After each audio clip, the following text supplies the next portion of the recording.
Hi everyone, welcome to Telugu stock channel. మనకి 2021 October నుంచి markets పడుతూ మనకి ఇన్వెస్ట్మెంట్ చేయడం కోసం చాలా స్టాక్స్ ఒక ఫెయిర్ వాల్యూ దగ్గరికి వచ్చేస్తూ ఉన్నాయి. సో అలాంటి స్టాక్స్లో టాప్ 3 స్మాల్ క్యాప్ స్టాక్స్ని నేను ఈ వీడియోలో మీకు డిస్కస్ చేయబోతున్నాను. సో ఈ టాప్ 3 స్మాల్ క్యాప్ స్టాక్స్లో ఫస్ట్ ఈ వారం మనం ఇన్వెస్ట్ చేయడం కోసం అబ్జర్వ్ చేయాల్సిన స్టాక్ వచ్చేసి ఇండియామార్ట్ ఇంటర్మెష్. సో ఈ కంపెనీని నేను screener.inలో ఒకసారి మీకు ఇక్కడ సెర్చ్ చేస్తున్నాను. సో ఇండియామార్ట్ ఇంటర్మెష్ యొక్క మార్కెట్ క్యాపిటలైజేషన్ మనం అబ్జర్వ్ చేస్తే 13,166 కోట్లుగా ఉంది. స్టాక్ యొక్క పీబైఈ వచ్చేసి 42.5గా ఉంది. అండ్ ఇప్పుడు మార్కెట్ ప్రైస్ వచ్చేసి 4,278. అయితే ఈ స్టాక్ మనం ఇప్పుడు ఎందుకు కొనాలి అని గనక మనం ఆలోచిస్తే మెయిన్ పాయింట్ ఎందుకు అని అంటే ఈ స్టాక్ ఫస్ట్ అండర్ వాల్యుయేషన్లో ఉంది. అండ్ అండర్ వాల్యుయేషన్లో ఉందని మనం ఎలా చెప్పగలుగుతాము అని అంటే ఈ కంపెనీ యొక్క ప్రమోటర్స్ ఎవరైతే ఉన్నారో, అంటే ఈ కంపెనీ యొక్క ఓనర్స్ ఈ షేర్స్ని బైబ్యాక్ చేస్తున్నారు.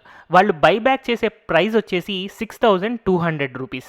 సో వాళ్ళు వాళ్ళ కంపెనీని బైబ్యాక్ చేసుకునేటప్పుడు 6,200 రూపీస్కి బైబ్యాక్ చేసుకుంటున్నారు అని అంటే ఆ కంపెనీ యొక్క ఓనర్ ఉద్దేశంలో ఆ షేర్ ప్రైస్ అనేది 6,200 ఫెయిర్ వాల్యూ అనేది మనకు అర్థమవుతుంది. సో మరి 6,200 రూపాయలకి ఓనరే బైబ్యాక్ చేసుకుంటున్నప్పుడు అలాంటి షేర్ మనకి 4,200కి దొరుకుతుంది. అంటే దాదాపుగా 40% డిస్కౌంట్లో మనకి దొరుకుతుంది. కాబట్టి ఈ స్టాక్ని ఈ ప్రైస్లో మనం కళ్ళు మూసుకొని బై చేసుకోవచ్చు. అయితే ఎప్పుడైనా సరే ఏ కంపెనీనైనా సరే మనం దాని గురించి పూర్తిగా తెలుసుకోకుండా కొనకూడదు. అందుకని మీకు ఈ ఇండియామార్ట్ కంపెనీ గురించి కొంతవరకు ఇన్ఫర్మేషన్ నేను ప్రొవైడ్ చేస్తాను.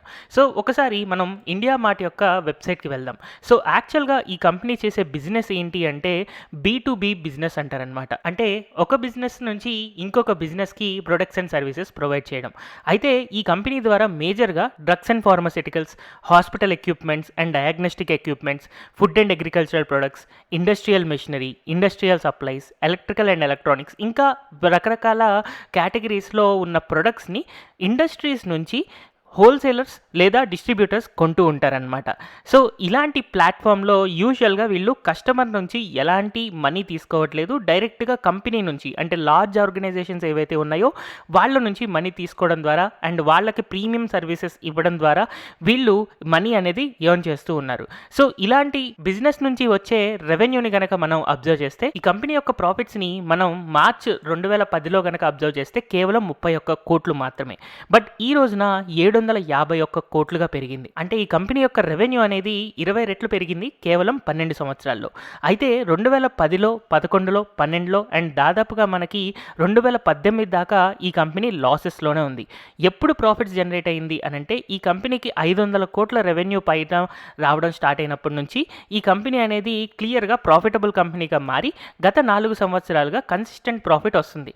అయితే దీనికి మెయిన్ అడ్వాంటేజ్ ఏంటి అంటే డిజిటైజేషన్. ఎప్పుడైతే మనం మొబైల్ ద్వారా మనం రకరకాల ప్రొడక్ట్స్ కొనడం స్టార్ట్ చేశామో అలాంటి డెవలప్మెంట్ వచ్చినప్పుడల్లా ఈ కంపెనీ అనేది బెటర్ అవుతూ ఉంది. సో ఫ్యూచర్ అంతా కూడా మనం మ్యాక్సిమం ఇంటర్నెట్ మీదే డిపెండ్ అవుతూ మనం రకరకాల ప్రొడక్ట్స్ని కొనబోతున్నాం. కాబట్టి ఇండియా మార్ట్కి క్లియర్ ఫ్యూచర్ గ్రోత్ అనేది మనకు కనపడుతూ ఉంది. అయితే ఫండమెంటల్గా ఈ కంపెనీ యొక్క యావరేజ్ పీబైఈ దాదాపుగా 60 రూపాయల దాకా ఉంది. కానీ ఇప్పుడు ఇది కేవలం 42 రూపాయల దగ్గరే ట్రేడ్ అవుతుంది. అంటే ఇది ఒక రకంగా ఫెయిర్ వాల్యూ నుంచి అండర్ వాల్యూ మధ్యలో ఉందన్నమాట. అండ్ ఈవెన్ మనం టెక్నికల్గా అబ్జర్వ్ చేసినా కూడా ఇండియా మార్ట్ దాదాపుగా 9,800 దాకా ఆల్ టైమ్ హై రికార్డ్ చేసిన తర్వాత ఈ రోజున మనకి దాదాపుగా 60% పడిపోయి 4,200 రూపీస్కే అవైలబుల్లో ఉంది.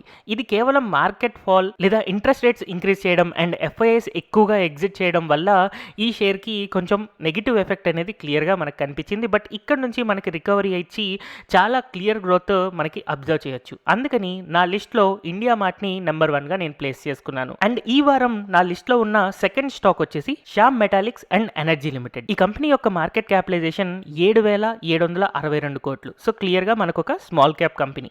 And current market price observe చేస్తే 304 రూపీస్ ఉంది. ఈ కంపెనీ యొక్క బుక్ వాల్యూ 229 ఉంది.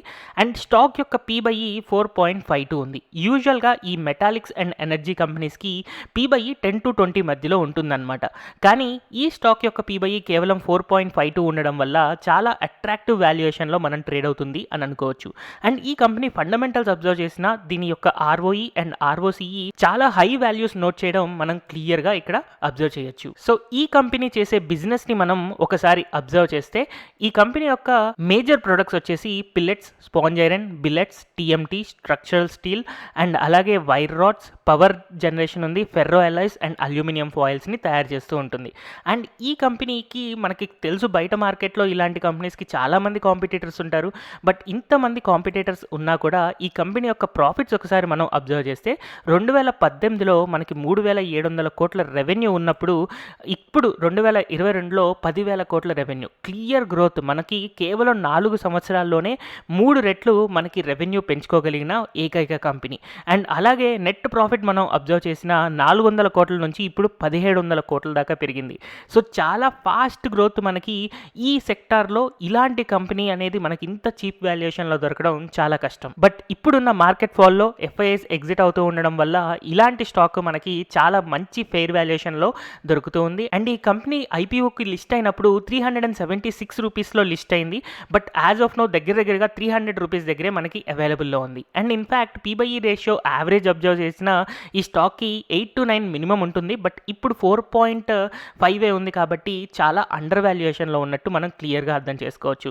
అండ్ ఈవెన్ డివిడెండ్ కూడా ఇది కన్సిస్టెంట్గా ఇవ్వడానికి ఛాన్సెస్ ఉన్నాయి. అండ్ లాస్ట్ ఇయర్ మనకి 1.48% డివిడెండ్ వచ్చింది కరెంట్ మార్కెట్ ప్రైస్లో మనం బై చేసి ఉంటే. సో శ్యామ్ మెటాలిక్స్ యొక్క చార్ట్ మనం అబ్జర్వ్ చేసినా కూడా ఇది మనకి 376లో మనకి లిస్ట్ అయిన తర్వాత ఈ స్టాక్ ఒకసారి 460 యొక్క పీక్ని టచ్ అయ్యి ఇప్పుడు 300 రూపీస్ దగ్గరే ట్రేడ్ అవుతుంది.